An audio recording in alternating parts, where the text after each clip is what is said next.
Kula niki cerita ibadah sing ringan-ringan mawon. Tapi dadekno mlebu swarga. Amin. Terus kula badhe cerita siji mazhab Hasan Sadzili. Terus Hasan Sadzili niku thariqah sing dianut Gus Wafi. Kula nggih beberapa kali dapat ijazah saking Mbah Mun, saking bapak kula. Di antaranipun nggih pesen teng Gus Wafi, sebagian lewat kula ziarah teng Barozak nggih. Barozak Termas. Abdul Hasan Asyadili itu nate pas teng dalem ditamoni pemuda. Pemuda niku ngrutu. Di kampung kami banyak maksiat, di kampung kami banyak kesalahan. Niku sepundi. Jawab Abdul Hasan Asyadili niku ringan. Sing jelas mboten sragen. Contohnya mboten sragen. Sakjane nggih persis, tapi umum niku dereng ngeten sragen. Kok tenggen kula kathah maksiat ngeten-ngeten. Jawab Abdul Hasan Asyadili enteng ngoten. Man ahabba alla yu'sawaha fi ardi alla yu'sawahu fi ardi faqad ahabba alla tadhara maghfiratu wa alla tadhara syafaatuhu sallallahu alaihi wasallam. Dadi wong bayangno donya ora ana salah iku padha karo ora kepengin roh ghafure Allah Subhanahu wa taala. Mulane mazhab Sadzili paling bandel, ngurusi wong bandel paling bandel nggih mazhab Sadzili. Nang kiai Sadzili iku ora umate macam-macam. Mane teng Indonesia niku penak, sing ketunan putih seneng Nabi, sing ireng nggih seneng Nabi, sing ra ketunan nggih seneng Nabi. Mulane setan niku bingung. Nyongkone sing seneng Nabi keturunan putih tok, sing seneng keturunan ireng ya seneng Nabi. Sing ra ketunan ya seneng Nabi. Sing lakenan ya seneng Nabi. Jadi kelompok itu kathah sangat. Ini penting kula aturaken mergi mazhab Sadzili niku pancen dados pembanding mazhab Sayyid Abdul Al-Haddad. Mazhab Abdul Hasan Asyadili ini yang paling masyhur diriwayataken dening Shahibul Hikam.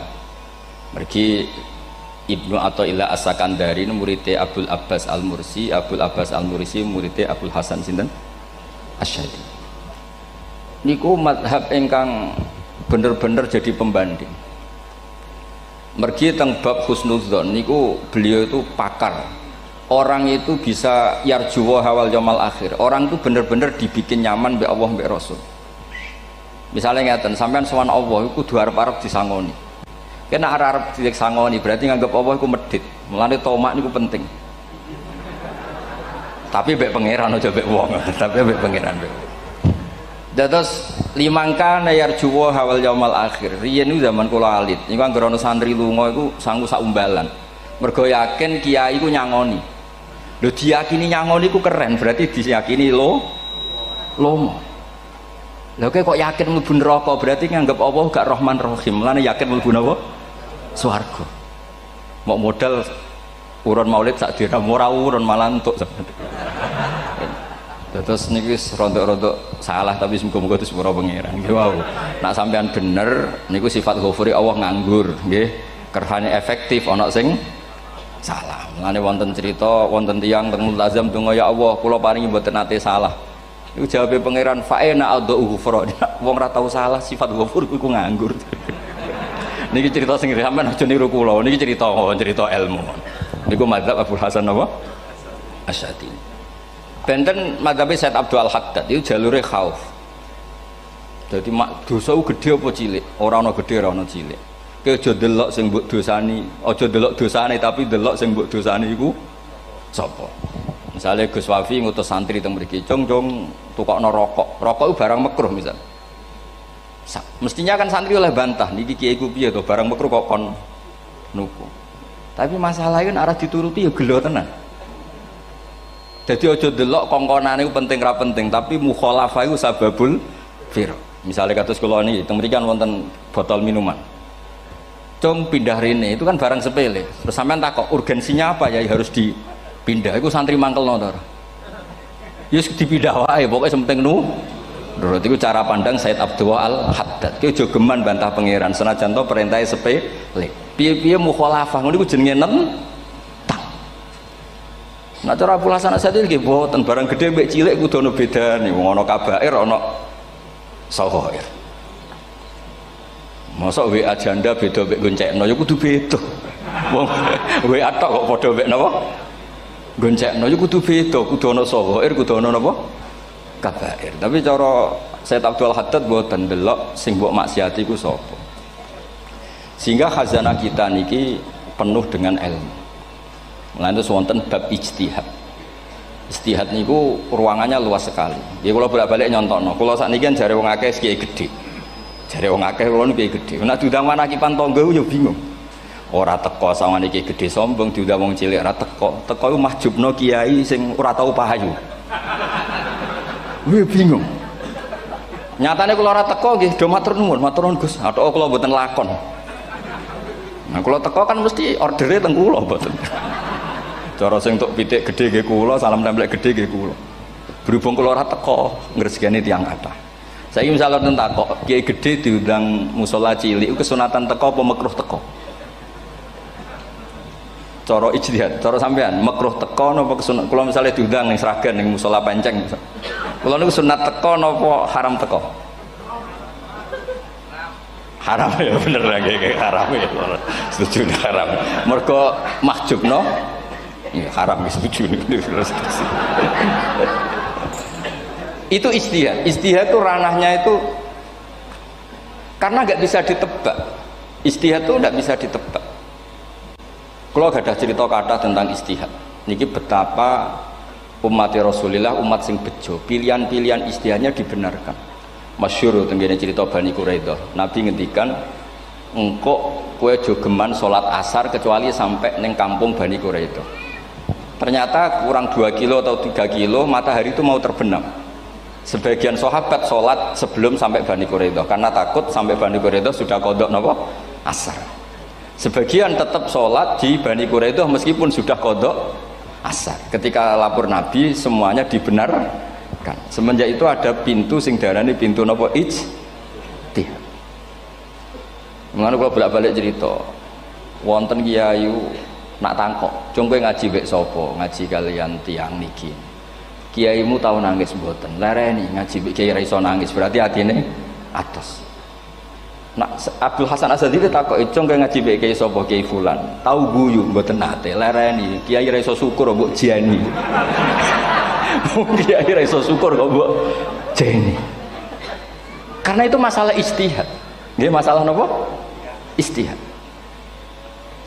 Ijtihad itu polanya enggak jelas. Wonten kiai ora gelem mulang wedok nggih kathah, alasane wedi fitnah. Wong pancen iman pas-pasan mawon nembe wong ayu ya bingung. Tapi nak diwalik, nak kiai ora gelem mulang wong wedok, terus sing mulang wong fasik, to aliran sesat iku ya repot. Kowe ngerasa paling gak sesat. Ya sudah seperti itu masalah-masalah apa? Ijtihad. Nah, kalau tak cerita saat ini balik cerita tentang Burda. Burda nu nak ngelem Kanjeng Nabi. Niku pancen dielmoni tenan.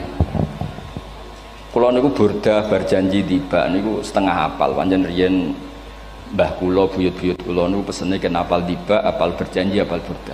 Wis mboten ngengken ngapal loh, tapi karena sering baca akhirnya hafal.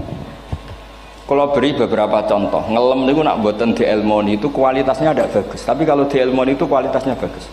Kalau beri contoh begini, saya itu kalau pidato atau khutbah atau ngaji, apalah terserah istilah jenengan atau ceramah. Jadi kalau seneng istilah ngaji, niku mesti ikuti sing gampang mawon. Wa ala alihi wa sahbi ajmain. Ajmain itu kalimatun fariqah bainana wa bainasyiah.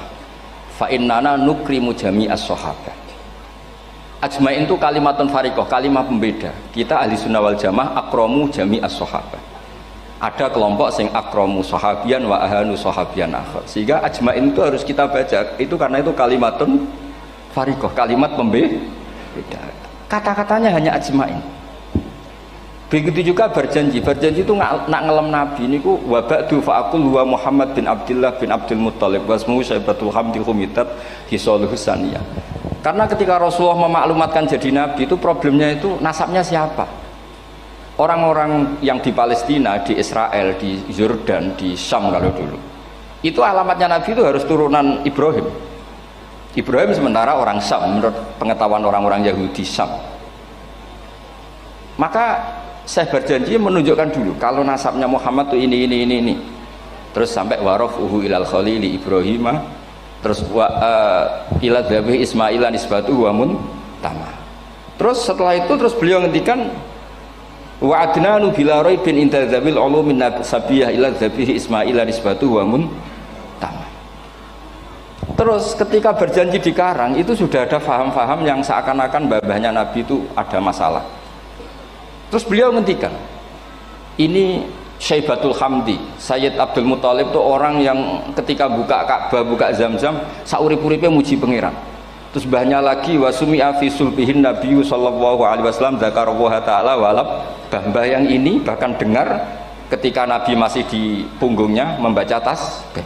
Terus sampai fa'azim bihi min ikdin ta'allaqat kawakibud durriyah wa kaifala wa sayyidul akramu sallallahu alaihi wasallam wasitatuhumun tak. Nabi itu orang suci, makanya harus lewat rahim yang suci, harus lewat bapak yang suci, mbah yang suci, sampai ila khalilir rahman Ibrahim alaihis salam.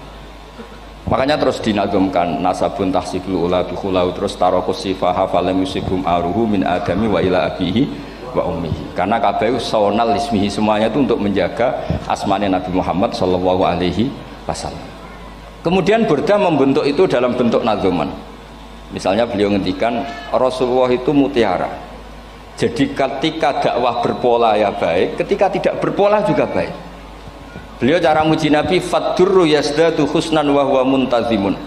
Namanya mutiara ketika diuntai pasti sangat indah. Tapi terus-terusannya itu wale sayang kusu qadran ghairu muntazimi. Tapi namanya mutiara, mbok berserakan pun tetap indah. Jadi unik. Berarti ketika beliau uji Nabi dakwah tertib pernah. Sholat tuh harus begini, harus begini, harus begini. Beliau sholatnya tumakninah tertib. Tapi Nabi pernah sholat gak tertib. Duhur tuh 2 rakaat. Mana anak kiai rodok lalinan itu ya anak sana tuh. Duhur itu 2 rakaat. Tapi barokahnya Nabi duhur 2 rakaat diketahui cara sholat kalau salah itu gimana. Umpama Nabi sholatnya bener terus, itu akan kesulitan kita solusinya ketika ngalamin apa? Kesalahan. Makanya Nabi ngendikan ma kuntu ansa walakin unas sali as-sunnah. Aku mestine ra tau lali, tapi didesain lali biar bisa jadi sunnah. Wonten tiyang salate suwi maca surat Baqarah. Wonten tiyang badhe njupuk wedhuse lah cara Indonesia. Bareng kesuwen piyambake mufaraqah. Walhasil Mu'ad matur Nabi, ini munafik di tengah-tengah sholat kok mufaraqah. Si penggembala unta ini juga ngeklaim, ya Rasulullah imam kita tidak benar, sholatnya kesuwen. Pikirannya wong ora bela imame. Ternyata Nabi gak bela sing ngangon. Afattanun anta ya Mu'ad. Wong imami wong seragen surat Baqarah. Wis pokoke kulhu wae. Jadi Islam itu segampang itu, semudah itu. Sehingga wonten tiyang niku isane maca kulhu, rakaat ula nggih kulhu, saniyah nggih kulhu, pokoke kulhu. Sampai sok makmume ku mangkel. Waduh, si imam iki gak keren, mosok main apa? Kulhu. Dilaporno, ya Rasulullah ini imam yang kau tugaskan di kampung kami niku amen maca kulhu, Mam. Ditimbali be Nabi, kenapa kamu baca kulhu terus? Li annaha sifatullah, karena itu sifatnya Allah. Maka saya senang mengulang-ulang sifatnya. Terus kata Nabi, saya barusan dikasih wahyu Allah bahwa Allah mencintai kamu karena kamu mencintai surat kulhu. Nah ini ijazah yang seragen ini niku apa? Nanti maca timbang maca idza samsu kuwirat bulet nang tengah. Jajal ampun tak tes sakniki. Kiai paling pinter teng seragen kan maca idza samsu kuwirat di depan umum. Mungkin nak dhewean roh tapi nang ngarepe Habib doa ngarepe Gus Wafi meriang nak muntir. Wah, ngoten niku kula ndek kanca niku imame level desa, bareng imami teng kecamatan salat Id. Mersiapno surat Tabarakalladzi biyadil mulk. Suwengi diapalo lanyah sampai ambeke hafid. Niku nyatane nggih malah klirune fatal, malah lali ra maca Fatihah. Saking semangate ben ketok imam keren maca surat napa? Tabar. Jadi yo ribet. Terus kula suwun seneng Nabi niku kados senenge para ulama. Niku nak nyipati Nabi niku gampang. Kula niki beto kitab Saraipun Burdah kalian Saraipun Barjanji. Niku kalau ngelem Nabi niku sederhana sebenarnya. Tapi itu yang mengena. Bisa ulang lagi niku sing mengena. Misalnya dawe Imam sing aran Risalah Qusyariyah. Tegene Bukhari ini cerita Bukhari. Nanti semua nabi ketika di akhirat tuh nafsi. Jadi roh prahara kiamat itu mun gak dinyali mau muni nafsi. Nabi ini jek kober ngendikan umat. Ketika semua nabi ku pelo wis ra iso muji pangeran. Nabi Muhammad di depan Allah tesih saged muji. fa ahmaduhu bimahamida allamaniha rabbi. Ketika nabi lain sudah tidak punya nyali bilang alhamdulillah, Rasulullah masih punya nyali bilang alhamdulillah. Sehingga fa Muhammadun ahmadu min ghairi. Hampir semua ulama ngendikan ahmadu yang Muhammad itu af'al tafdil, fa Muhammadun ahmadu min ghairi.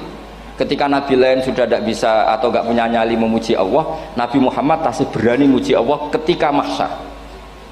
Karena logikanya begini, kira-kira pikirannya nabi-nabi itu wis kiamat, berarti amal wis ditutup lah, buku wis tutup.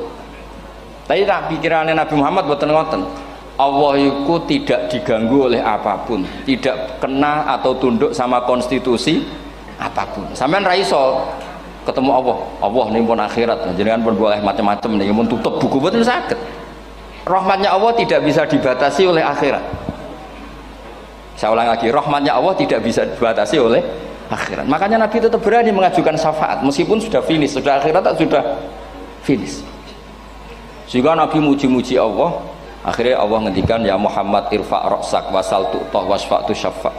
Sudah Muhammad, kamu minta apa tak kasih. Saatnya beliau minta hak napa? Syafaat, disebut maqamam mahmud.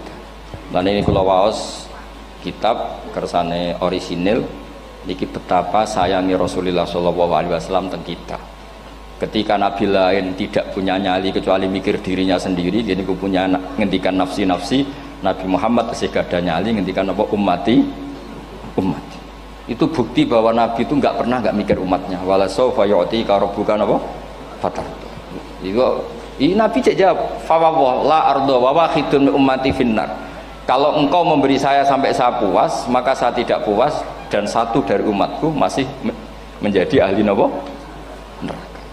Ini kalau waos nak sampean orang nangis kebablas. Ini cerita betapa Rasulullah Shallallahu Alaihi Wasallam.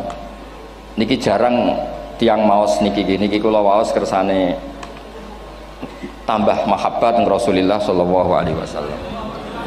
Dados niki kula cerita ketika Rasulullah ketemu pangeran teng Sidratil Muntaha niku diredaksekno burdah nggih diredaksekno burdah fakhusta kulla fakharin ghaira mushtarakin. Engkau mendapat kehormatan yang tidak tersaingi. Fakhusta kulla fakharin ghaira mushtarakin. Jadi engkau mendapat kehormatan yang tidak akan tersaingi. Wajusta kulla maqamin ghaira mustahami. Atau wakhusta kulla maqamin ghaira mustahami.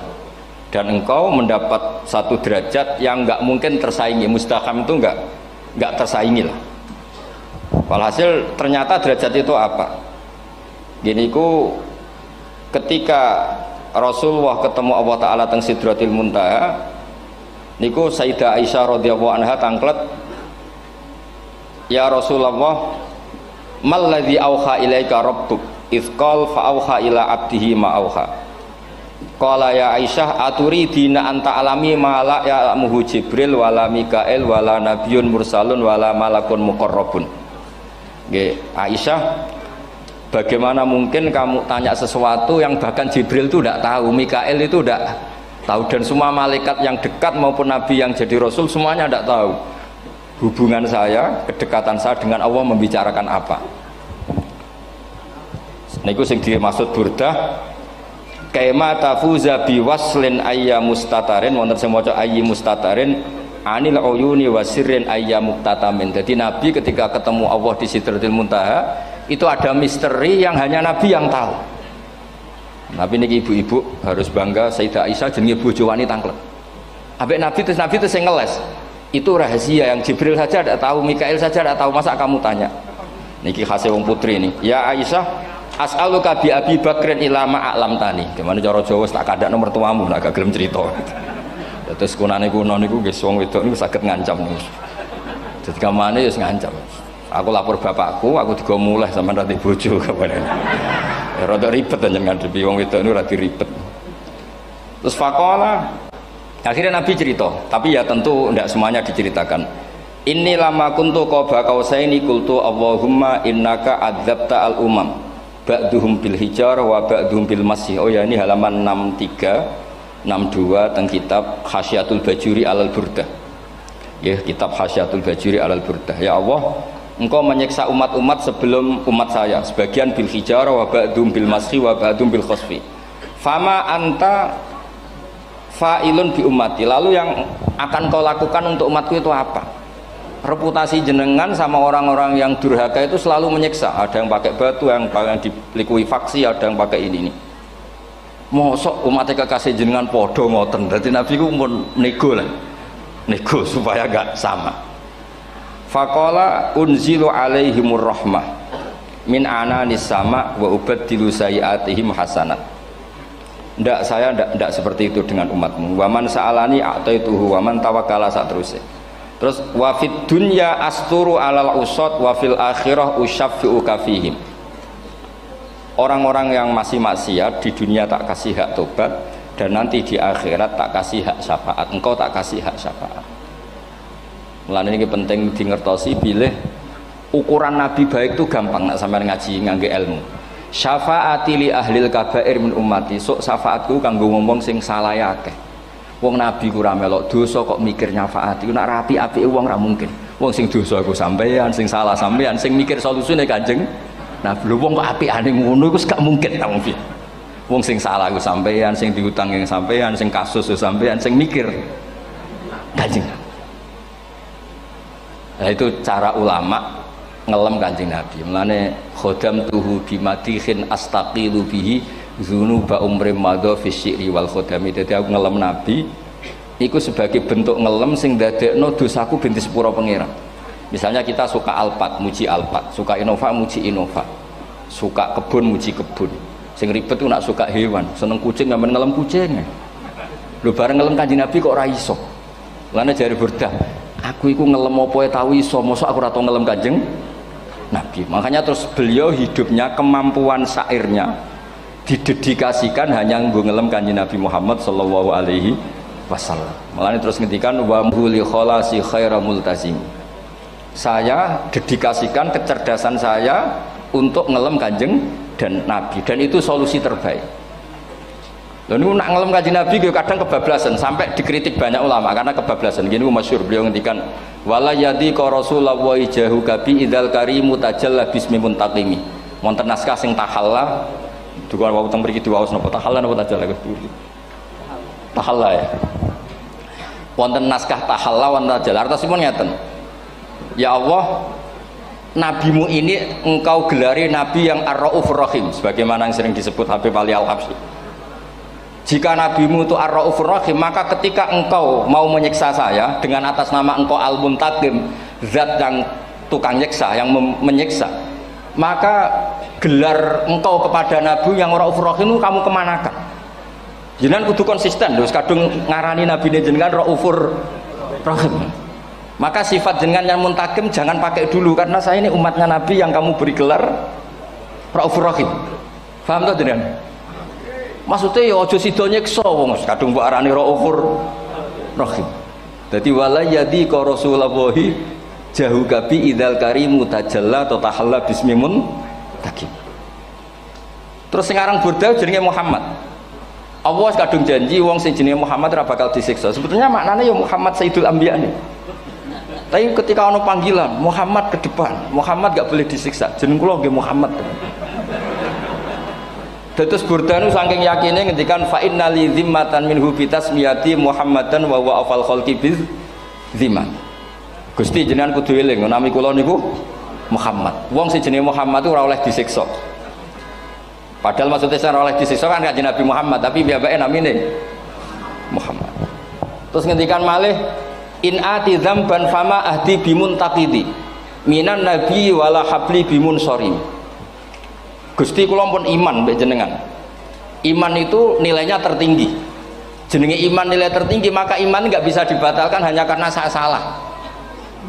Jadi pangeran kok diruwayu dipeksa kudu ngakoni nek dene umat Rasulullah sallallahu alaihi wasallam dan in ati lamun nekani ingsun dzamban ing dosa. Fama ahdi bimuntaqidin, maka perjanjian saya dengan engkau tidak boleh dibatalkan. Itu termasuk hebatnya umat Rasulullah sallallahu alaihi wasallam, apapun salahnya niku tetap diakoni umat Rasulullah sallallahu alaihi wasallam. Mergo termasuk kelebihan Nabi niku gadah hak napa? Syafaat. Nggih eling-eling termasuk kelebihan Nabi niku gadah hak napa?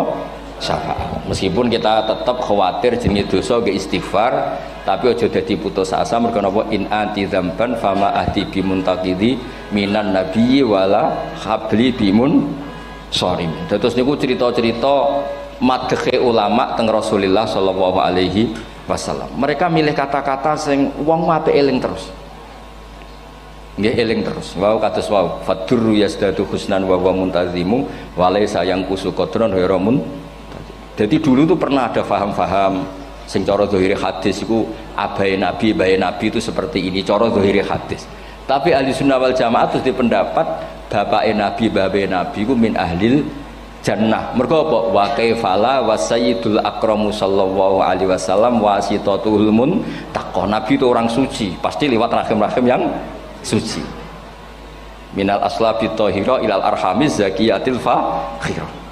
Itu logika yang dibangun.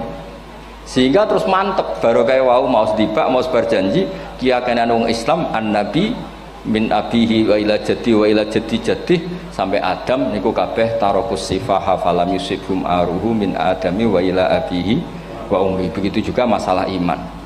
Soal misalnya ada pertanyaan ilmiah, lalu Ibrahim gimana? Karena nanya Azar itu kafir. Zaman ada Nur Rasulullah Shallallahu Alaihi Wasallam, Azar belum kafir. Setelah intikal ke Ibrahim, baru Azar kafir. Atau ada yang menjawab istilah abun di situ itu majas. Sebetulnya Azar bukan bapak kandung, tapi apa? Paman. Selalu ada jawaban ilmiah dari ulama-ulama ahli sunnah wal jamaah. Tapi kalau pesen teng jenengan, sementing niku mau berjanji nopo bodan itu ada 1-2 bait yang jenengan tahu maknanya, sehingga nanti kualitas mahabbah kita, kualitas kecintaan kita pada Rasulullah Shallallahu Alaihi Wasallam niku tambah. Misalnya ngeten, kula kan nekuni tafsir ya, ada ayat rubama yawaddul ladzina kafaru law kanu muslimin. Niku hampir semua mufassir konsensus sepakat jengben nak wong Islam mlebu neraka. Niku sampean kudu donga, nak mlebu neraka muga-muga jejer wong kafir sing kecangkeman. Niku dinyek. Ah jarene iman nekani mau oleh jutene neraka padha wae aku. Apa meneh misale sampean hafal Quran jejer wong sing ora hafal, jare kapit kok ora mlebu napa? Neraka. Kudu ana sing ngenyek. Mergo Allah nu tersinggung sakwise ana wong sing napa? Ngenyek. Akhirnya Allah tersinggung. Niku sing diceritakno tiba. Wa izzati wa jalali la ja'altu man akhlasa li bisyahadati kaman kadzdzaba bi adkhiluhumul jannata bi rahmati. Ora iso wong dekne tauhid apapun salahe mung dekne ndek tauhid ora ngarah dadi ahli neraka selawase kaya wong kafir. La ja'altu ora bakal gawe sapa ingsun man akhlasa li bisyahadah orang yang tauhidnya benar kaman kadzdzaba bi sebagaimana orang yang tidak bertauhid sama saya adkhiluhumul jannata bi rahmati. Padahal Allah dilapuri malaikat, malaikatnya kira diprovokatif. Malaikatnya lapure wajadnahum asrafu ala anfusihim wajadna amalahum minadz-dzunubi ka'amsalil jibal. Jare pangeran wis timbang seputi Gusti, wanane salah tok. Reputasine salah tok. Ghairu annahum yasyaduna alla ilaha illallah wa anna muhammadar. Niku jawabe pangeran wa izzati wa jalali la ja'altu man akhlasoli kaman kadzdzababi adkhiluhumul jannata bi rahmati. Nah, lafat-lafat seperti ini kita akan punya harapan ketika ndelok umat sing carane iman tesih blepotan, carane salat cek blepotan, carane zakat cek blepotan. Kita selalu punya harapan barokahnya iman, barokahnya mahabbah ning Rasulullah sallallahu alaihi wasallam, mereka tambah hari tambah baik. Jangan beragama yang tidak punya harapan, karena agama ini bagi yang punya harapan. Dimangka yarjuwa wal yaumal akhir, bukan yang tidak punya harapan. Wong Kanjeng Nabi sekaruan Nabi orang terbaik dilarani wong Taif, disiksa wong Mekah. Niku malaikat usul kula siksane ya Rasulullah karena mereka menghina kekasih Allah. Mereka ada iman. Nabi masih punya harapan. Mungkin mereka ada iman.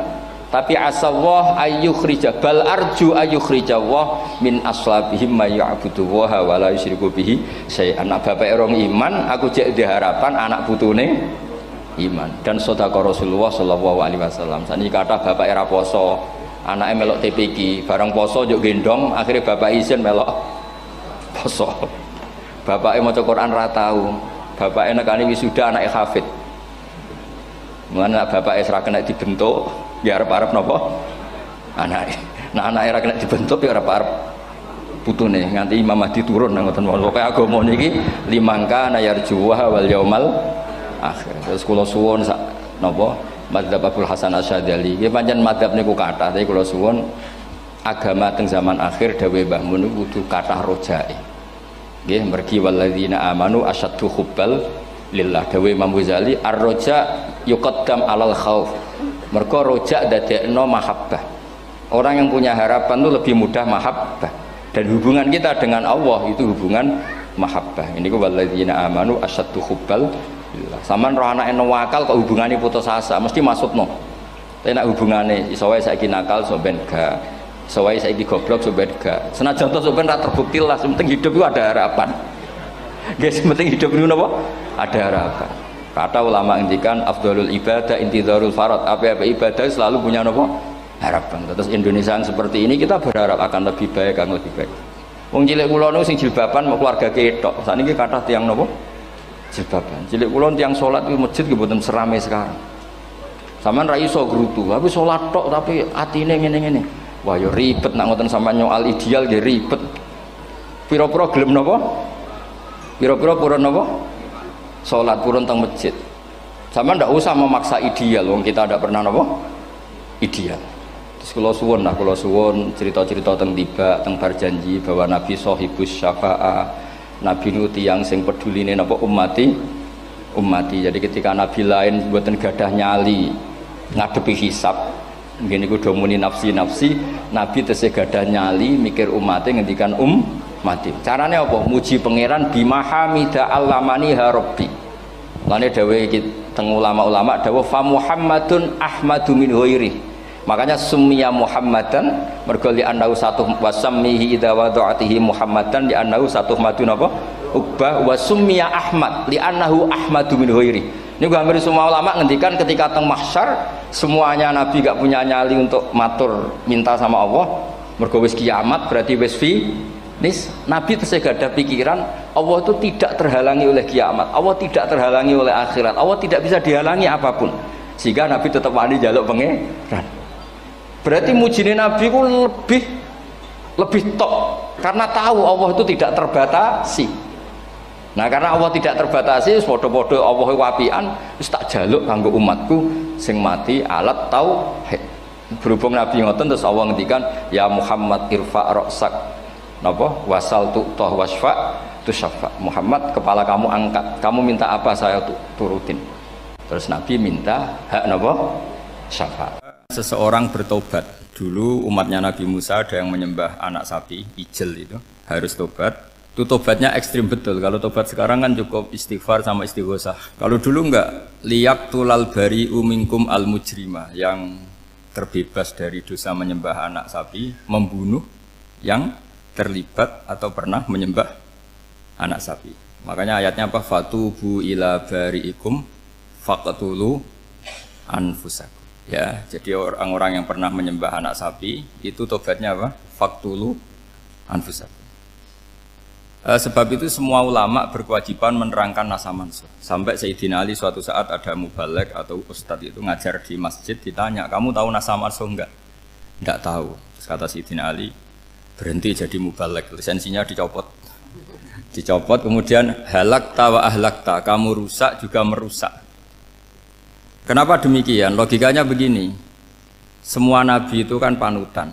Saya ulang lagi ya, semua nabi itu panutan. Tapi kalau kamu tidak tahu nasaman, so jangan-jangan kamu ikut nabi sebelum kamu, yang nasahnya itu syariatnya sudah apa? Mansukhoh, sudah di nasah. Itu kayak kasus Sunda Wiwitan itu. Itu gak mau punya Nabi Muhammad karena kurang keren, kurang sepuh. Nabinya langsung Nabi Adam. Resikonya adalah beberapa aliran sesat itu, aliran yang kurang benar itu, zaman Nabi Adam kawinan otomatis sama saudaranya. Lalu masa sekarang kita membolehkan kawin sama apa? Kalau sama Nabi Adam mau tidak mau. Karena yang cowoknya ya bin Adam, putrinya binti Adam. Lalu Allah bikin satu sunnah yang suami istri itu harus beda, yaitu satu kandungan itu melahirkan satu pasang. Dan mulai dulu memang pasangannya orang jelek itu orang cantik. Makanya agak sial itu yang perempuan-perempuan itu memang mulai dulu gitu. Kalau cantik itu kesunatannya dapat jelek gitu. Nanti sama-sama masuk surga. Karena yang cowoknya ibadahnya syukur, yang ceweknya sabar. Itu nanti sama-sama. Nah kebetulan si Qabil itu ganteng sekali Qabil. Berpasangan dengan Labuda itu jelek gembrot, pokoknya tidak cantik. Enggak lah, kebalik. Qabil itu berpasangan sama Iklimah. Jadi Qabil ganteng, punya adik kandung namanya Iklimah itu cantik sekali. Yang Habil itu rapati apa? Berarti yang Habil apa? Ya rapati ganteng, berbarengan dengan Labuda juga rapati cantik. Nah karena tadi ya berarti Qabil bareng siapa? Iklimah, Habil, Labuda. Maka untuk kawin ini nggak boleh satu kandungan. Jadi dulu karena nggak ada perbedaan ibu bapak, mau tidak mau beda, yang penting beda. Yaitu akhirnya apa? Qabil dapat Labuda, yang Habil dapat Iklimah karena beda kandungan. Itu sudah cukup. Nah, akhirnya kan nggak terima si Qabil. Masa orang ganteng dapat orang jelek. Jadi mulai dulu itu maunya orang ganteng ya dapat orang cantik, nggak terima. Tapi Allah ngatur seperti itu. Akhirnya terjadi percekcokan. Nah, dulu itu semuanya itu religius, sehingga ukuran percekcokannya masih religi, yaitu ya gini saja, kita ngadakan kurban, yang diterima itu yang menang. Ya ternyata dalam kompetisi itu yang menang siapa? Habil. Akhirnya Habil jadi menikahi siapa? Iklim. Kalau sekarang kompetisinya kan siapa paling kaya ya menang, lebih gampang. Nah kemudian bayangkan misalnya, ya saya ini menerangkan asa mansuh. Kita semua sering ngomong, sering berkoar-koar, sering menyarankan atau mewajibkan para nabi itu panutan dalam semua perilakunya. Ternyata ada beberapa perilaku yang sudah dinasah atau dihapus ketentuannya oleh syariatnya Rasulullah Shallallahu Alaihi Wasallam. Maka mengenali nasah mansuh itu keharusan dalam ulumul Quran. Ya, makanya Allah mengatakan apa? Manansah min ayatin aw nunsiha pasti na'ti bi khairim minha aw misli. Jadi saya nerangkan nasah mansuh itu dua sesi. Satu sesi antar nabi, dua di internal syariatnya apa? Sekali saja hari ini dok, sudah setelah itu anggap pinter sudah. Kalau sudah jangan tanya lagi. Nah, ada beberapa lagi syariat yang masalah metode. Dulu Nabi Nuh itu dibolehkan oleh Allah saking mangkelnya sama orang kafir. Saya ulang lagi, orang kafir itu kan biadab sekali, nempat buminya Allah, makan rezekinya Allah, kemudian mengkafirkan Allah. Pikirannya Nabi Nuh, orang biadab gini nggak layak hidup, itu pikirannya Nabi Nuh. Kalau dia pakai militer, tidak punya militer, ya pakai langit akhirnya. Pakai kekuatan langit, beliau berdoa, Rabbi la tazar alal ardi minal kafirina dayyar. Innaka intazarhum yudillu ibadaka wa la yalidu illa fajirong kafar. Ya Allah, mereka ini orang-orang kafir, padahal pakai bumi engkau, pakai rezeki engkau. Matikan semua saja. Jangan sisakan satu pun. Karena kalau masih sisa, nanti anak turunnya ya gitu. Gennya gendo ya pasti melahirkan gendo. Gen, wa la yalidu illa fajirong kafar. Kalau kamu sisakan pasti melahirkan generasi gendo lagi, kafir lagi. Dituruti sama Allah. Kecuali orang 80 yang ikut Nabi Nuh.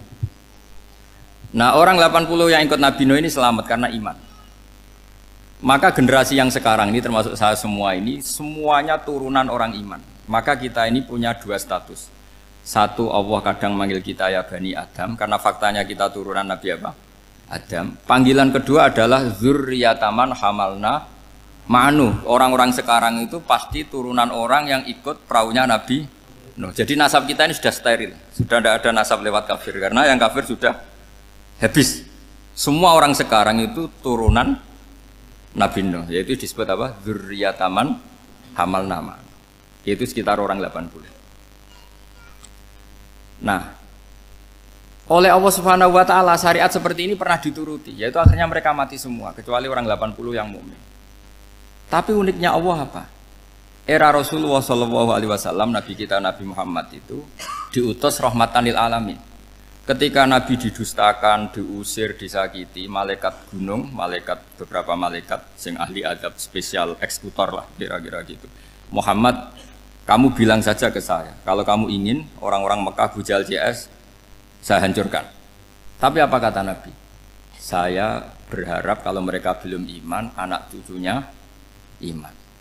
Karena bagaimanapun sperma ya atau calon bayi atau calon keturunan itu kan ada fi aslabir rijal atau fi zuhurir rijal. Jadi kalau dalam ilmu agama itu gen manusia itu disimpan di zuhurir rijal di punggung lelaki. Nanti dipindah ke arhamin nisa. Logikanya gini, ini dengerin ya. Logikanya gini, misalnya Abu Jahal itu di situ ada orang namanya Ikrimah, itu anaknya Abu Jahal, itu orang mukmin. Akhirnya ya jadi orang alim. Abu Lahab itu di rahimnya di punggungnya ada perempuan namanya Darroh, akhirnya juga orang mukminah. Saya berikan contoh. Khalid bin Walid itu anaknya Walid. Walid itu musuh besarnya Rasulullah, tapi di punggungnya ada orang bernama Khalid. Ini dengerin. Nah, di punggung ini kira-kira Allah sudah tahu apa belum? Jawabannya sudah tahu. Artinya kalau ini mati atau kamu bunuh, kamu sebenarnya nggak bunuh orang kafir saja, bunuh calon orang mukmin yang sekarang masih bersemayam di punggungnya orang-orang kafir. Jadi bisa saja orang yang sedang kafir itu ada sekian calon generasi yang suatu saat mukmin. Itu syariat yang diajarkan ke Rasulullah SAW. Karena kasofnya Nabi, kasof itu satu kondisi di mana seorang Nabi itu dipertontonkan sesuatu yang nggak kelihatan. Itu dalam bahasa Arab kasof atau mukasyafah.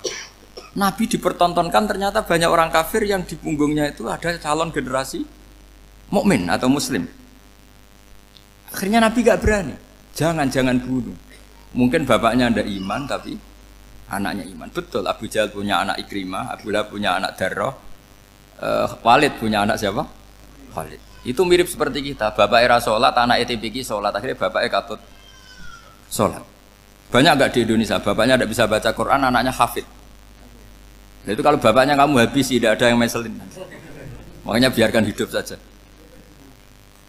Nah, artinya gini.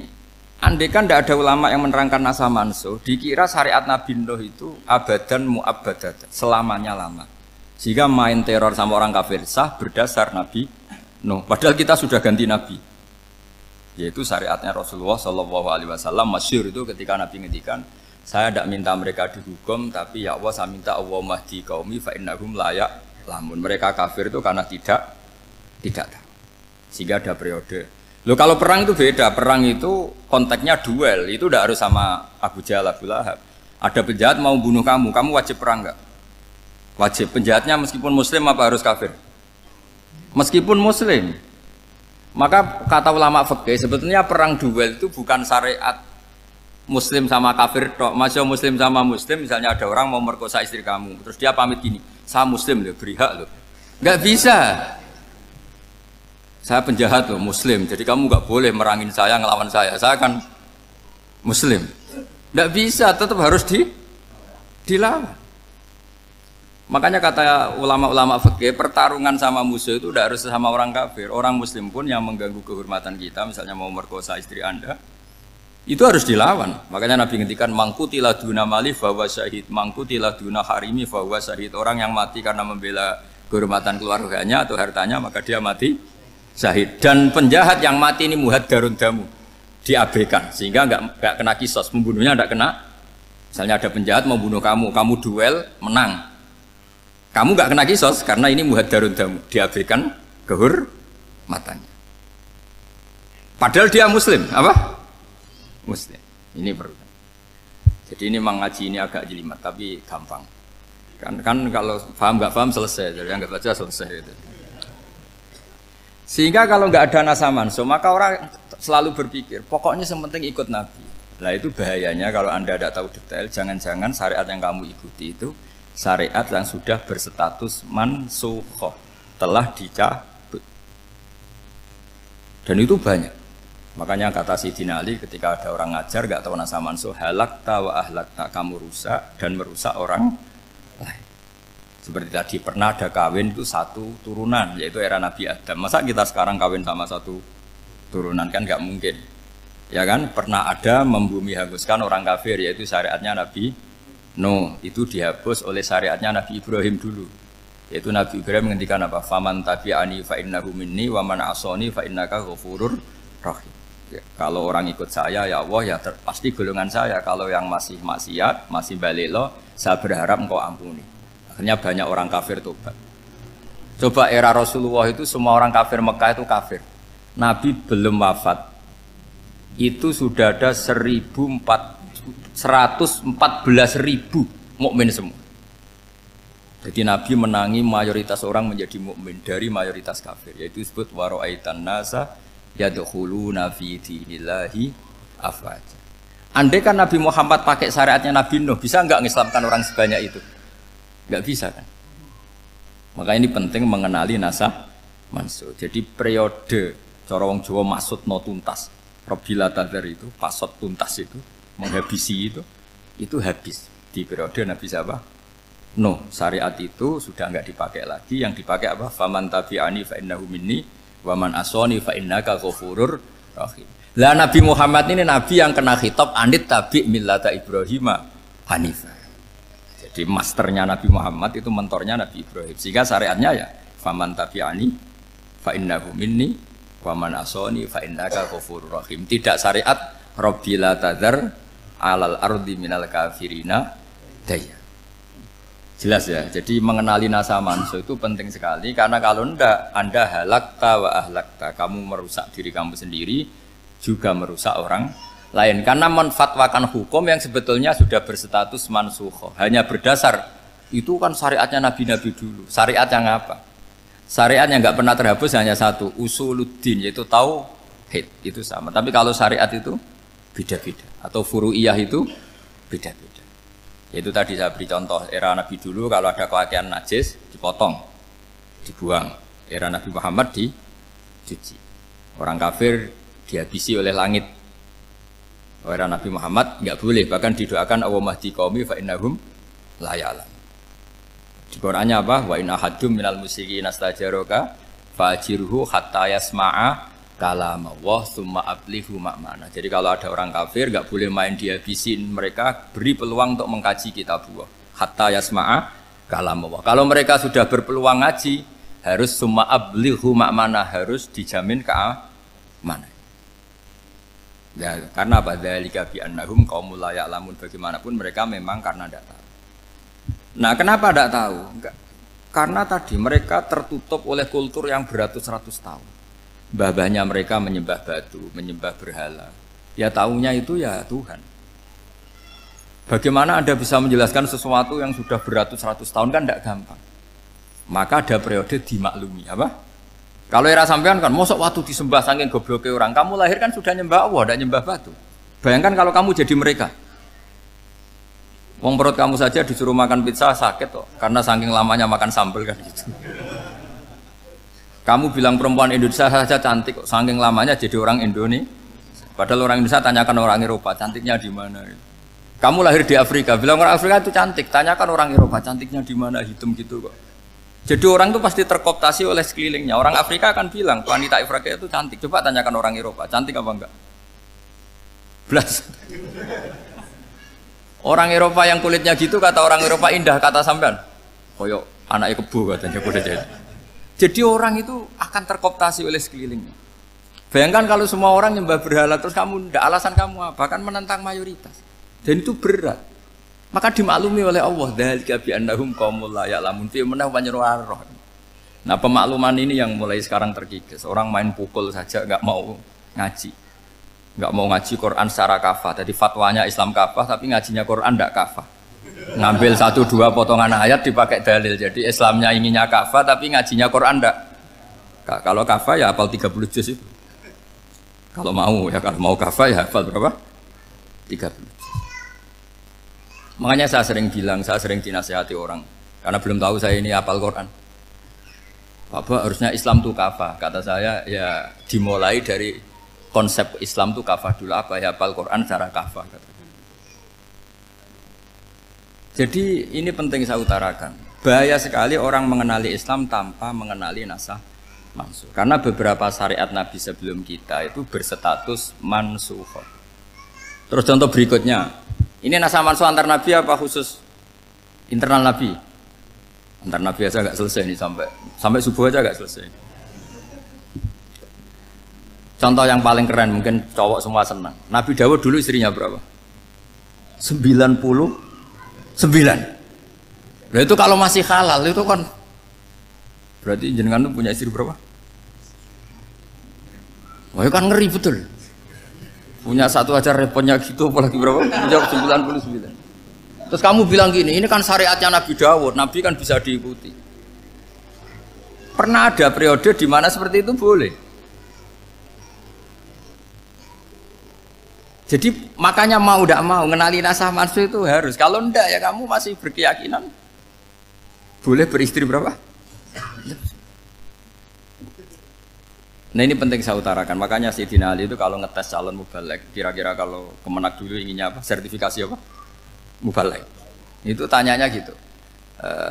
Ta'rifun an-nassa wal mansuh, kamu apa tahu nasa mansuh lah? Jawabnya Sayyidina Ali, halak tahu ahlak tahu, kamu orang yang rusak. Karena tadi takutnya ada syariat yang sudah mansukh dipakai. Itu tadi misalnya kita ini tidak umatnya Nabi Nuh, tapi pakai syariat Robbila tadar alal ardi minal kafirina. Terus ketiga begini, misteri manusia itu. Dan ini kita tidak pernah tahu sampai kiamat, tapi ini ilmu harus kita diskusikan. Misalnya saya ini namanya Bahauddin. Saya sekarang hidup sampai 2019 sekarang. Kan hanya Allah yang tahu berapa turunan saya sampai kiamat dan statusnya kayak apa. Donald Trump juga gitu. Donald Trump itu sekarang kafir, tapi kita tidak pernah tahu nanti turunan keberapa ada yang Muslim. Lah turunan yang calon Muslim ini diletakkan di mana kita tidak tahu. Yang jelas kalau kamu bunuh itu katut itu. Artinya gini, logika membiarkan orang kafir itu ya ada logikanya. Nah, logika membunuh karena mereka mau membunuh kita ya ada logika fikihnya karena kalau kita ada membunuh dibunuh. Makanya semuanya hukum ini terus bergantung al-hukmu yaduru ma'ilatihi wujudan wadah. Di sini terus dipertemukan. Makanya semua nabi itu kalau yang namanya membunuh pasti pas perang saja karena ini kondisi yang memang pilihannya hanya dua, kalau nggak dibunuh ya membunuh. Ada duel lah itu. Maka ini butuh kajian fikih dan orang nggak boleh subjektif dalam hal ini. Saya ulang lagi, tidak boleh subjektif karena tadi orang yang kamu katakan sekarang misalnya Zaid, kamu itu bodoh sekali. Kenapa bodoh? Nggak hafal Quran, nggak pernah kuliah, nggak pernah ngaji. Ternyata Zaid ini bersemayam calon anak yang alim alama hafal Quran, namanya Umar, tapi masih jadi sperma. Suatu saat Zaid itu punya anak alim alama, kan banyak orang tidak bisa baca Quran punya anak hafid, banyak nggak di Indonesia? Banyak nggak petani yang punya anak dekan? Petani punya anak dekan, yang dekan punya anak naik kelas saja susahnya bukan main. Banyak kan? Nah ketika dibalik nanti ada dekan punya anak goblok, yang petani punya anak dekan, pinter mana? Kita tidak pernah tahu, makanya ini kan ya sudah kalau nggak pernah tahu ya bilang saja wallahu alam kan selesai, daripada keminter keliru kan ada wallahu alam. Makanya cerita favorit guru saya Kiai Haji Maimun Zubair itu punya apa namanya Kiai Zubair, itu cerita favoritnya itu ada santri namanya Soleh. Soleh itu alim alama. Orang Madura itu cara berpikir kan kalau kiai saja alim seperti itu apalagi bapaknya. Pas bapaknya main ke pondok, santrinya ada ribuan, bapaknya main ke pondok itu sholat itu ya gak bener, gak sesuai sunnah Rasul lah kira-kira gitu. Sudah sholat itu gak bener, apa-apa gak bener. Masih ditakwil sama santri Madura karena orang Madura itu kultus. Mungkin khilaf itu satu khusus, pokoknya perlakuan khusus. Suatu saat saking bodohnya orang itu kenceng tuh pikir musola. Wah ini gak bisa ditakwil lagi, akhirnya gak bisa ditakwil tuh gak. Wah ini sudah gak bener ini, gak bener. Singkat cerita santri tadi gak kuat matur ke kiainya, Pak Yai, jenengan sealim itu kok bapaknya segoblok itu. Kenapa? Ya, dia kencing pikir musola.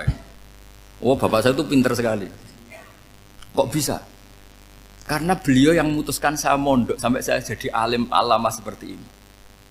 Yang bodoh itu mbah saya. Yang bodoh itu mbah saya kan.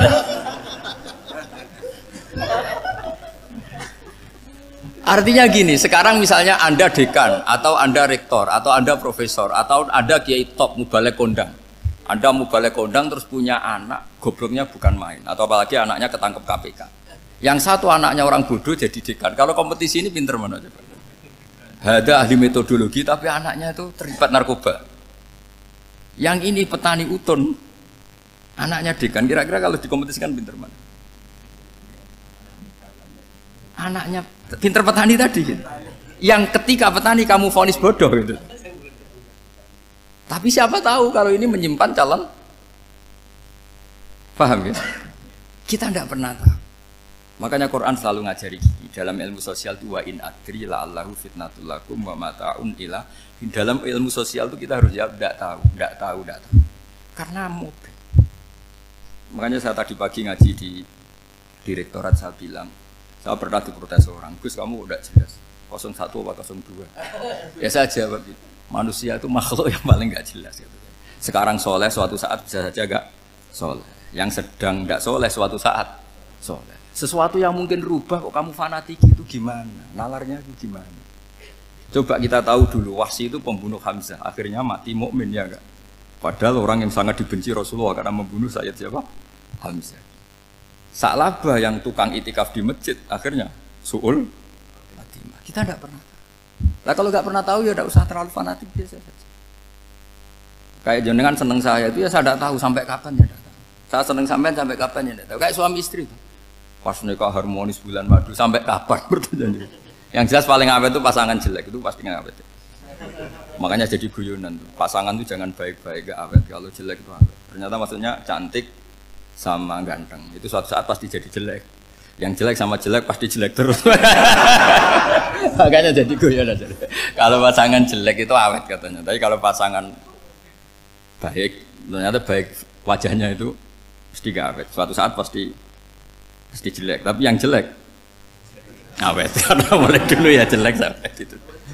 Awet jeleknya maksudnya bukan. Ya jelas ya, jadi saya mohon sekali ini ilmu. Sampai ndak urusan, ini bukan urusan cocok ndak cocok, tapi ilmu. Ilmu harus kita dengar bahwa syariatnya para nabi itu yang sifatnya furu'iyah, tidak usuliyah, tidak tauhid itu potensi rubah. Sehingga mengkaji nasab manusia itu satu keharusan seorang ulama. Makanya setiap ada syariat nabi, hal hadis syariah mu'abbadah amla, mansukhoh amla. Karena potensi itu tinggi. Kita tahu dulu semua nabi sholat menghadap apa? Baitul Maqdis. Era Rasulullah dipindah ke Ka'bah. Tapi kalau kamu katakan total Baitul Maqdis ya tidak juga. Nabi Ibrahim mulai dulu madhabnya ke Ka'bah. Tapi kalau Nabi Musa ke Baitul Maqdis. Terus kamu bilang ini 01, 02 ya ada, memang syariat jadi sesuatu yang furu'iyah. Nah, kenapa ini furu'iyah? Jawabannya sederhana. Ketika seseorang menghadap Ka'bah itu menghadap batu apa menghadap Allah? Allah. Ketika menghadap Baitul Maqdis hakikatnya menghadap Allah apa menghadap Baitul Maqdis? Allah. Maka menghadap Ka'bah itu sebenarnya masalah furu'iyah. Yang masalah usuliyah adalah inni wajjahtu wajhiya lilladzi fataras samawati wal ardh. Yang permanen adalah menghadap Allah Subhanahu wa taala. Cuma secara prosedur syariatnya secara zahir menghadap Ka'bah. Maka potensi rubah karena ternyata itu furu'iyah, untuk kiblatnya itu furu'iyah. Yang permanen adalah menghadap ke Allah Subhanahu wa taala. Ini penting ya. Jadi terus sekarang masih antar nabi apa di internal nabi? Ini sudah mau selesai waktunya, sudah habis ini. Internal. Ini sudah selesai, ini sudah pas. Mohon Pak Andi. Wah. Jam ini sudah.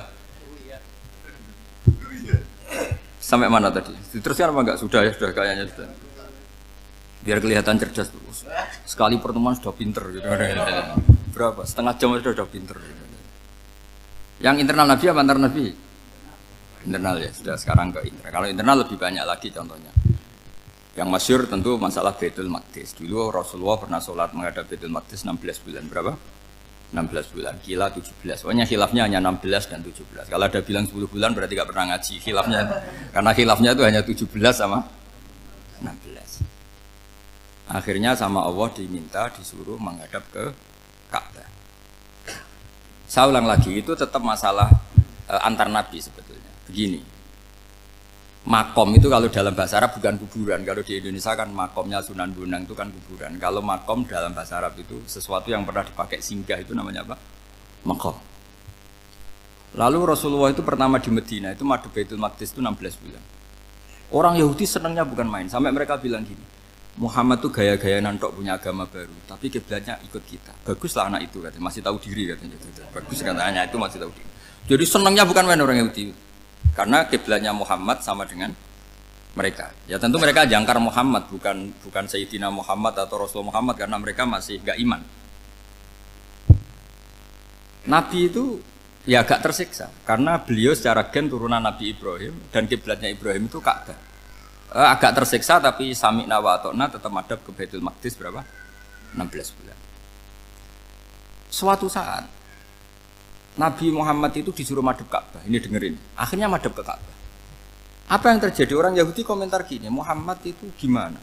Dia di perantauan rindu sama keluarganya, terus rindunya itu diaplikasikan jadi perilaku agama. Jadi dia madhab Ka'bah dianggap kangen.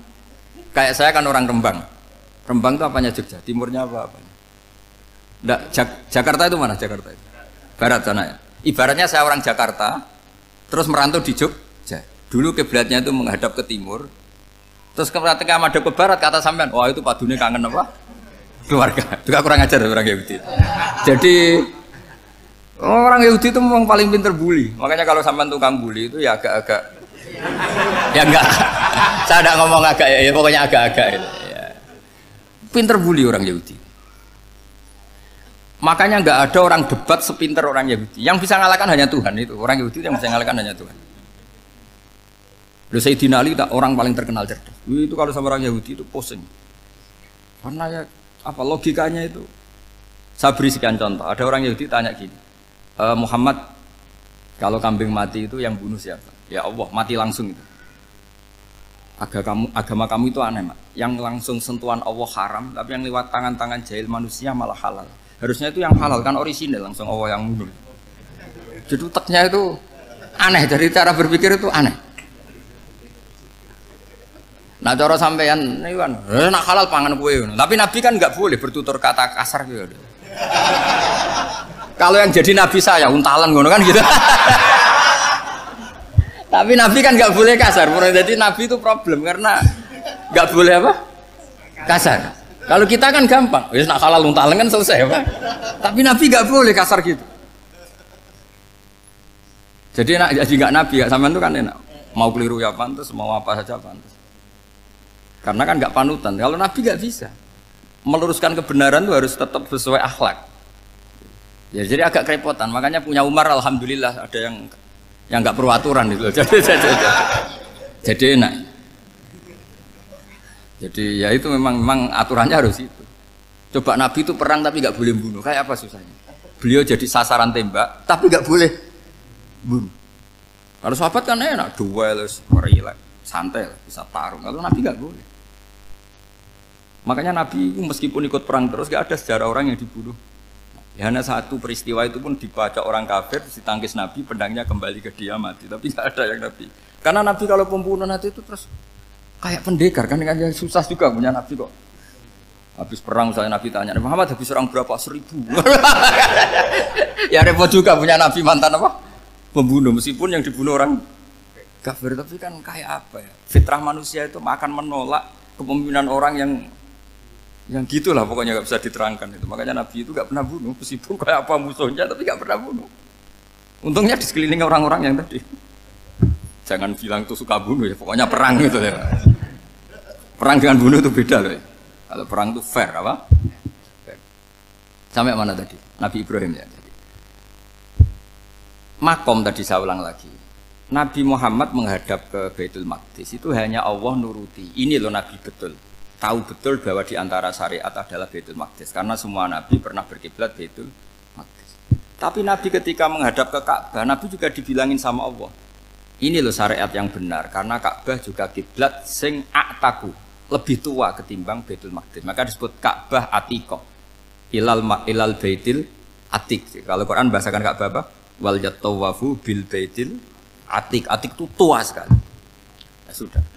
Ketika berstatus tua itu orang Yahudi seneng, mergo roh kelirune Muhammad. Mereka nantang, Muhammad ayo debat terbuka. Nabi rawuh. Bagaimana Anda bilang Ka'bah itu kiblat tertua? Wong Ka'bah itu pertama yang menghadap sana itu ya kamu. Semua Nabi menghadapnya ke Baitul Maqdis. Terus Nabi Muhammad mulai berargumentasi ilmiah tadi. Enggak, Ka'bah itu kiblatnya Ibrahim. Jadi Ibrahim dulu itu yang mulai dulu kiblatnya itu di Ka'bah. Terus orang itu tanya, buktinya apa? Terus dijawab, fihi ayatum bayinatum maqam Ibrahim. Ternyata di situ ada jejak kakinya Nabi Ibrahim, yaitu batu yang diinjak beliau ketika bangun Ka'bah. Itu argumentasi ilmiah. Lah barang orang Yahudi kehilangan ilmu, itu gobloknya orang Yahudi. Makanya yang bisa mengalahkan Yahudi hanya Allah Subhanahu wa taala. Wong Ibrahim saja golongan kita, pengikut kita. Ibrahim itu pengikut Yahudi. Wah, itu Nabi mulai senyum-senyum, mulai tertawa-tawa. Wih, ku goblok orang terdidik. Karena itu ibaratnya kayak kamu bilang Soekarno itu pengagum Puan Maharani. Kira-kira seperti itu. Soekarno itu pengikut Puan. Karena Yahuda itu Yahuda bin Yakub bin Ishak bin Ibrahim. Saya ulang lagi ya, nasabnya Yahudi ya Pak. Yahuda bin Yakub bin Ishak bin Ibrahim. Jadi Ibrahim itu mbah keempat dari Yahuda. Tapi karena mereka kalah debat, Ibrahim itu pengikut Yahudi, itu sama dengan bilang apa? Soekarno itu pengikut Puan Maharani. Itu kan jadi aneh. Atau Gus Dur pengikut Mbak Yeni, atau Basim Asari pengikut Mbak Yeni, itu kan aneh. Wah, akhirnya sama Allah diingatkan. Makanya ada ayat ha antum haula hajjatum fi malakum bi ilm falimatu hajuna fi ma laysa lakum bi ilm. Perjanjian debat ini semuanya harus ilmiah. Tapi kenapa perdebatan Anda malah ndak ilmiah? Karena orang Yahudi iftadohu, malu semua. Wah, semuanya Muhammad itu satu-satunya kekalahan orang Yahudi. Tapi ayat-ayat seperti ini itu enggak populer. Ayat ha antum haula hajjatum fi malakum bi ilm falimatu hajuna fi ma laysa lakum bi. Jadi Islam, betapa hebatnya Islam. Kalau debat harus ilmiah. Dan Kanjeng Nabi menantang, ini perjanjian kita debat ini ilmiah. Kenapa sekarang jadi tidak ilmiah? Yaitu kamu mengatakan Ibrahim itu pengikut Yahudi, padahal Ibrahim dengan Yahudi itu dulu Ibrahim. Makanya Yusmat kalah, man. Tapi tetap ra Islam. Tapi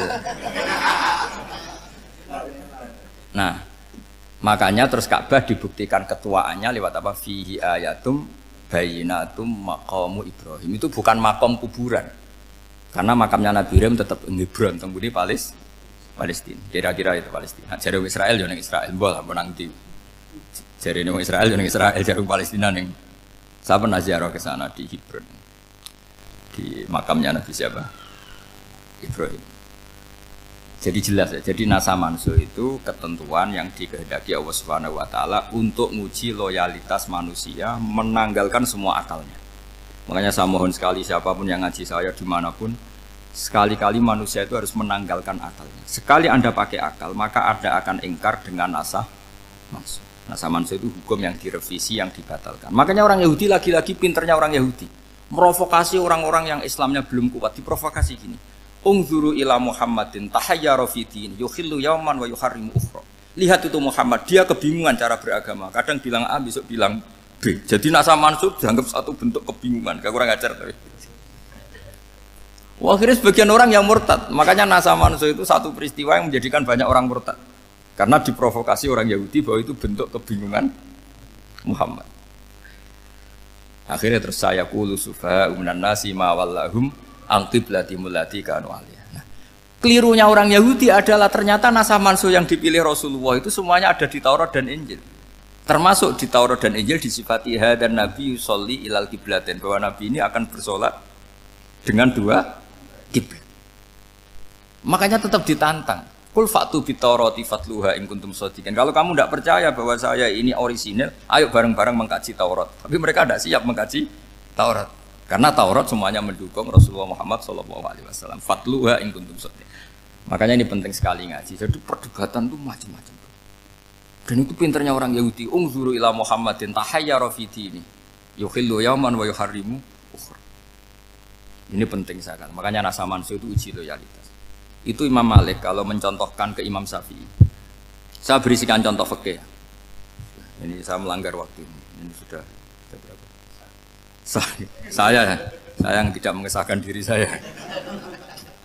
Ya misalnya ini ya, ini kertas saya bawa ya, ini kertas saya bawa. Terus ini tak kasih uang misalnya, uang 100.000. Atau kalau contoh Imam Syafi'i dulu dididik Imam Malik begini. Ya Syafi'i, kalau kamu punya dua budak, dua pembantu, kalau dulu kan masih ada budak, dua pembantu lah kira-kira. Seneng mana, yang cerdas sama yang goblok? Seneng yang cerdas. Kalau yang nurut sama yang bantahan, seneng yang nurut. Lah yang nurut itu yang goblok. Makanya tinggal dibalik saja. Kamu tak beda ya. Seneng mana punya istri yang cerdas apa yang goblok? Coba jawab. Atau ibu-ibu mbak-mbak ini, seneng mana punya suami yang cerdas atau yang goblok? Kalau cerdas gak bisa diakali. Tapi goblok nurut tapi ya kadang di sini kan di sini. Nah, itu kan antar manusia. Masalahnya kita menghadapi Allah Subhanahu wa taala yang semua kita pasti bodoh. Kita menghadapi Allah Subhanahu wa taala yang semuanya kita pasti bodoh. Allah jelas ngendikan wa kanal insanu dzaluman jahula. Manusia itu banyak dolimnya. Dolim itu sifat mubalaghah. Kalau orang dolim sekali dolim, kalau sering zalum, kalau jahil biasa jahil, kalau banget jahile jahul. Bahasa Arab kan gitu memang. Ghafir pengampun biasa, kalau ghafur selalu mengampuni. Syakir, makanya sifatnya Allah Ta'ala ikut wazan fa'ul semua. Ghafur, syakur, atau diikutkan wazan fa'al. Kalau goblok biasa jahil, goblok banget jahal kan gitu. Kafir biasa kafir, kalau kafir banget kafar. Ya, jadi wazan balaghah itu bisa fa'al, bisa fa'ul ya. Kafirin, kafar atau kafur. Paham ya? Malah kok malah ngaji nahwu. Ya tapi ini memang perangkatnya ya. Ini kan perang mau tidak mau. Makanya misalnya Allah tidak suka kulla kafarin banget kafir ya, Pak. Paham ya? Kulla khawanin banget khianate. Kalau khain khianat biasa, kalau khawan sering khianat. Nah manusia itu kata Allah apa? Zaluman wis banget dolime banget bodoh. Itu kalau yang ngarang hikam mencontohkan tuh gini, manusia itu pas bener saja salah, apalagi pas salah. Jadi manusia itu kata imam yang ngarang hikam itu, man itu kanat mahasinhu masawiyah, fakih fala takunu masawihi masawiyah. Ketika baik saja buruk, apalagi ketika buruk. Coba kalau ada orang dermawan sama teman-temannya, tanyakan istrinya, duit dihambur-hambur, disekno konco ngalono bojo. Mesti gitu. Teman yang sering silaturahim ke teman-temannya, kata temannya baik, senang silaturahim, tanyakan istrinya, oh meninggali wong gitu. Jadi manusia pas baik saja ada buruknya, apalagi pas buruk. Makanya dulu bapak saya ngajarin saya istiqomah ya apik ya, tapi kadang-kadang nak keterusan itu istiqomah ngangkangi orang dia tidak punya kesempatan. Misalnya ada imam masjid ngimami terus sampai tua sampai mau mati, itu istiqomah apa tidak memberi peluang yang lain? Tidak jawab aja. Jadi itu manusia. Jadi pas baik saja buruk, apalagi pas buruk. Kayak saya gini di sini ngajar baik, tapi saya ada tidak sopannya harus di atas. Padahal banyak orang sepuh, ada Pak On, ada beberapa yang kan terpaksa nggak sopan. Tapi sampean yang nyuruh, berarti sampean yang dosa. Kemarin saya minta di bawah supaya ganjaran saya utuh, ini gara-gara begini ganjaran saya ini agak terkredit apa terdebat itu karena itu. Saya teruskan. Jadi manusia itu punya sisi itu karena manusia itu dzalum dan apa jahul. Wa kanal insanu dzaluman. Problemnya ini ngadepi Allah yang selalu pinter, yang kita selalu bodoh.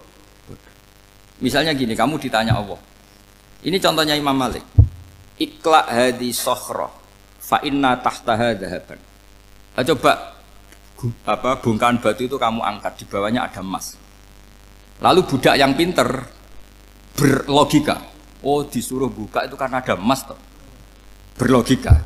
Kalau budak yang goblok enggak, ya disuruh ya diangkat saja. Ada emas apa enggak karena perintah ya diangkat. Yang satu nurut karena perintah, yang satu nurut karena ada emas, ada sesuatu. Logikanya suatu saat Tuhan tuh hanya bilang gini tok, ikla hadis sokhroh, batu itu angkat. Yang nurut yang goblok permanen tadi kan langsung ngangkat. Yang pinter, ini ada apa lagi Gusti kok harus diangkat? Ya gak ada apa-apa, nyuruh saja kata Allah gitu.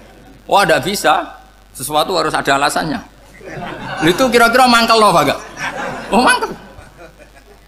Nah, logikanya manusia seperti itu. Makanya dua murid pinter, di rakyat pinter, presiden ya susah mesti demo. Goblok ya susah di sini uang. Ini kan nggak ada pilihan. Memang manusia itu nggak ada pilihan. Nah sekarang masalahnya gini di fikih ini, saya kembali lagi ke fikih. Pertanyaannya secara fikih begini. Misalnya iddah. Iddah itu seorang perempuan ditinggal mati suaminya atau ditinggal atau cerai. Itu kan ada namanya apa? Iddah. Iddah itu memastikan apa tujuannya? Memastikan rahim itu steril dari mani atau sperma zaut awal. Supaya nanti kalau dinikah orang lain tidak terjadi ikhtilatul nasab. Oke, berarti iddah kita beri argumentasi secara ilmiah li baro'atir rahmi. Jadi misalnya Zaid menceraikan istrinya Sri dalam keadaan masih bisa haid. Iddahnya 3 kali masa suci. Wal mutallaqatu yatarabbasna bi anfusina salah satu guru. Lalu karena secara teori medis kalau haid berarti bukti tidak hamil. Apalagi kalau haidnya terulang-ulang sampai 3 kali pasti tidak hamil. Sehingga kalau nanti dinikahi orang lain pasti kalau ada anak ya anaknya zaud sani atau zaud kedua. Berarti alasan iddah li baro'atir rahmi. Oke, kita sok pinter, sok bijak. Pertanyaannya adalah sekarang sudah baru 1 bulan suaminya di Malaysia nggak pernah ngumpuli, dicek di medis juga berbukti tidak hamil. Apakah boleh tanpa iddah? Semua ulama mengatakan tidak boleh. Tapi ini kan rahimnya jelas bersih. Ya karena iddah itu nuruti perintah pangeran, pokoknya tetap iddah 3 kali masa suci, 3 kali masa suci atau masa haid. Itu ada perdebatan ulama. Tapi kan ini terbukti bersih, Gus. Meskipun terbukti bersih, kata Allah harus iddah 3 bulan atau berapa? Kira-kira 3 bulan, 4 bulan ya tetap harus iddah. Kowe milih mana? Sok pinter, Gusti. Berhubung ini, pangeran mbok terangno gitu. Berhubung. Jadi Tuhan apa mbok wari? Berhubung Gusti. Ini jelas steril dari sperma zaut awal. Enggak usah iddah Gusti. Sama aja kamu disuruh majikan kamu ikhla hadis sakhra. Berhubung enggak ada apa-apa, enggak usah ya. Kira-kira mangkel ndak budak yang seperti itu? Mangkel. Maka dibutuhkan kebodohan dalam beragama. Betul itu memang. Makanya Nabi itu unik, pernah bilang itu gini, aksaru ahlil jannah al-bulhu, aki-aki penduduk swarga itu al-bulhu, wong goblok-goblok. Maksudnya goblok yang jenis ini, bukan goblok betulan maksudnya. Maksudnya goblok jenis ini itu ya tetap pinter, tapi pinternya dibuang, pura-pura goblok demi samina. Jadi saya misalnya kok pinter dan goblok tadi sekaligus, pinter dan goblok. Ya bah, ikhla hadis sakhra fa inna tahta hadaban. Tak angkat karena saya tahu di bawah ada emas. Tapi di hati saya sajane ya mergo perintah. Suatu saat kalau disuruh Allah ikhla hadis sakhra, perintah ya tak angkat. Ya sudah. Jadi ya pinter ya goblok. Saya tahu namanya perintahnya Allah pasti ada hikmahnya. Hikmahnya iddah adalah li baro'atir rahmi. Tapi hikmahnya jadi kawula adalah nurut perintah Allah, cek tahu alasannya maupun tidak. Lah di sini ada illatul hukmi untuk membangun kecerdasan, tapi ada loyalitas untuk membangun ubudi. Ya, bahwa kita ini kawula roh tetap loyal. Makanya tadi pagi saya cerita Sayyidina Umar. Sayyidina Umar kayak apa cerdasnya? Tapi tetap ubudiyah. Yaitu Rasulullah SAW sering dibully orang kafir. Muhammad tuh gaya-gaya nantok. Wong ora oleh nyembah berhala, ora oleh nyembah watu, jebule ini nyembah Hajar Aswad. Karena dilihat dari jauh kan tetap nyium Hajar Aswad. Coba kalau kamu lihat dari jauh, kamu sujud dari jauh kan kayak sujud sama batu. Makanya Sayyidina Umar karena orang kafir masih cara berpikir gitu, tiap nyium Hajar Aswad itu komentar gedumel. Alim tu annaka hajarun la tadurru wa la tanfa. Walau la anni ra'aitu Rasulullah qabbalaka ma qabbaltuka. Aku ronake watu ya ora mandoroti ra manfaati. Kalau saja saya tidak melihat Nabi nyium kamu, saya tidak sudi nyium kamu. Jadi tidak berdoa doa mustajab itu tidak gerutu. Karena apa? Umar tahu ini masalah secara tauhid. Kalau saya doa di depan Hajar Aswad nanti dikira syirik karena berdoa di depan batu.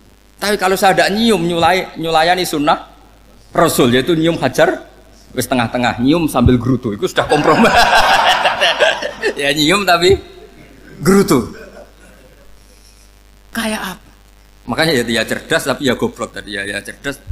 Itu uniknya Rasulullah. Jadi muji orang pintar ya sudah langit. Tapi Nabi pernah dalam satu hadis mengatakan aksaru ahlil jannah al-bulhu. Aki-aki penduduk swarga itu orang bodoh. Artinya orang bodoh itu bukan bodoh betulan. Dia meninggalkan akalnya demi loyalitas ubudi. Nah, untuk menutup sesi ini terakhir betul saat tutup setelah ini selesai. Untuk menutup itu bukti begini, perang Badar itu perang yang nggak mungkin dimenangkan umat Islam karena orang kafir itu 1000 dengan pasukan full dengan peralatan perang full. Rasulullah itu tahun kedua Hijriah itu pasukannya hanya 313. Itu pun pedang itu untuk orang 5 itu hanya ada pedang 1. Jadi kalau mau dibaca orang sih kamu nyileh pedangnya aku. Itu kan nggak kebayang perang dalam keadaan seperti itu.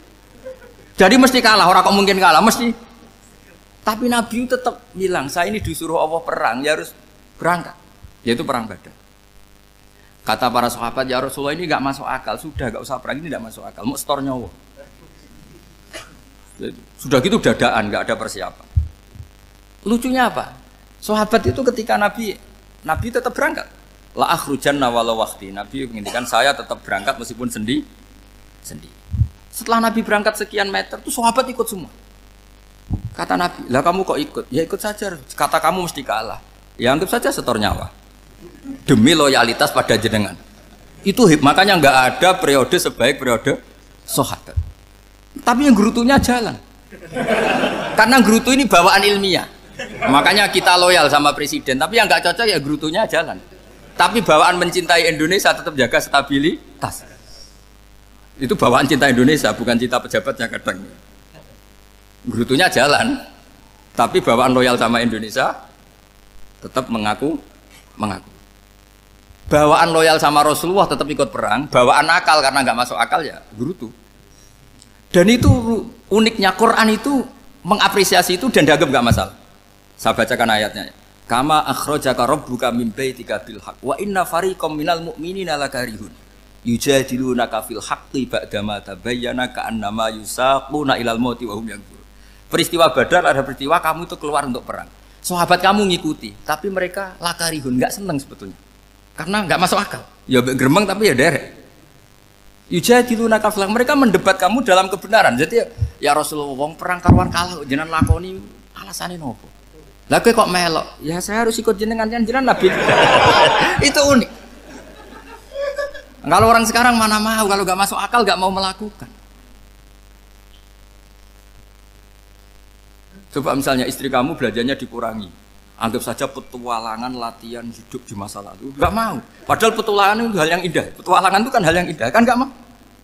Oh ngirit ayo alasan. Tapi lucunya kalau dijak camping bermiskin-miskin di hutan mau. Karena karepe dhewe, tapi nak suami yang ngongkon. Ayolah seminggu ini kita model miskin, anggap saja petualangan masa lalu. Enggak mau. Karena pinter, apa? Coba kalau bodoh. Ya ngono ya apa-apa Mas. Tapi resikonya nak bodoh, pas kamu sakit ya dibiarin. Karena dia melihat sakit kan biasa, namanya manusia. Makanya ini pilihannya susah, hidup itu maksud saya makanya ini. Jadi uniknya Quran gitu, Quran itu membolehkan psikologi manusia. Makanya Allah ngendikan kutiba alaikumul qital wa huwa kurhul lakum. Ya saya tahu kamu tidak suka perang. Allah yang ngakui wa huwa kurhul, enggak apa-apa. Tapi ketidaksenangan kita harus dilawan demi mengikuti Allah dan misalnya perempuan Allah juga gitu, wa ashiruhunna bil ma'ruf. Gauli istri kamu muamalah secara baik. Kata Allah fa in karihtumuhunna fasa antakrahu syai'a wa ja'alallahu fi khairan katsira. Mungkin ada watak yang kamu tidak suka, tapi di situ ada kebaikan. Allah ngaku yang namanya suami mesti ada watak yang enggak suka dari istrinya. Juga sebaliknya lebih banyak lagi yang suami istri kamu tidak suka watak kamu. Juga enggak suka hidung kamu, wajah kamu banyak lah enggak disuka. Tapi demi kestabilan negara suami istri ini, mereka loyal, justru itu bagus. Maka jagalah ilmu, juga jagalah loyalitas.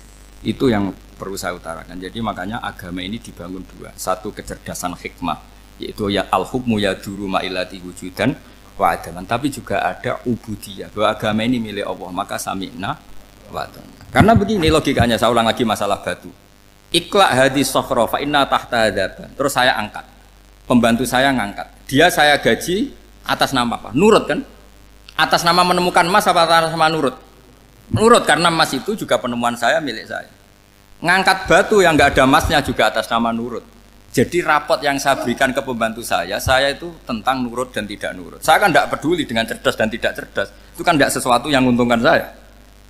Nah Allah juga gitu. Kecerdasan kamu, pinter kamu itu tidak menguntungkan Allah Subhanahu wa Ta'ala. Karena Allah itu tidak butuh pinter kamu, cerdas kamu.